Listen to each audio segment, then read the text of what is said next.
श्री स्वामी समर्थ। तर आज मी घेऊन आलेली आहे तुमच्यासाठी एक नवीन व्हिडिओ आणि आजचा विषय आहे की सिद्धमंगल स्तोत्र पठण करण्याने काय होतं, काय फायदा होतो किंवा आपल्या आयुष्यात काय बदल होतात ते आज मी तुम्हाला सांगणार आहे। तर व्हिडिओ जर आवडला तर व्हिडिओला लाईक करा, शेअर करा आणि सबस्क्राईब करायला विसरू नका। तर व्हिडिओला सुरुवात करूया। तर सिद्धमंगल स्तोत्र हे असं स्तोत्र आहे की ज्याने आपल्या सगळ्या इच्छा पूर्ण होतात आणि आपली संकटे दूर होतात।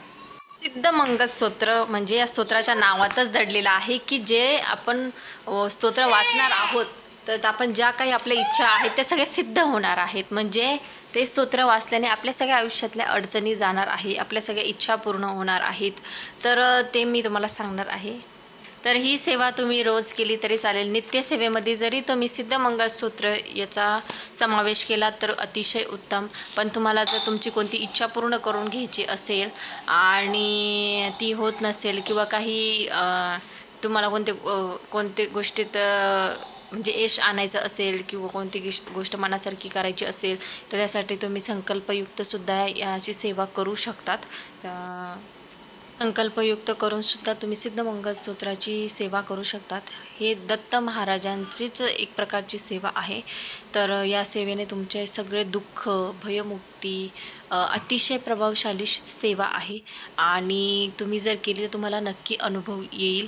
म्हणूनच सांगते की तुमच्या ज्या इच्छा असतात त्या पूर्ण करण्यासाठी आणि तुमचे दुःख सगळी दूर करण्यासाठी हे जे स्तोत्र आहे सिद्धमंगल स्तोत्र याचं तुम्ही सेवा करा। नित्यसेवेमध्ये जरी त्याचा तुम्ही समावेश केला तरीही चांगलं, संकल्पयुक्त केला तरीही चांगलं, पण करा जेणेकरून कोणाला वाटत नाही की आपल्या आयुष्यात दुःख म्हणजे सुख असावं म्हणून।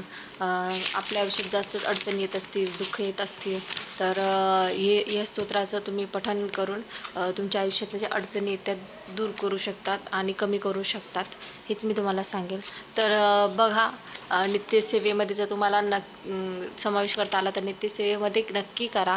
तर स्वामी तुमच्या सगळ्या इच्छा पूर्ण करो आणि सगळे दुःख लवकरात लवकर दूर करो ही स्वामी चरणी प्रार्थना। श्री स्वामी समर्थ।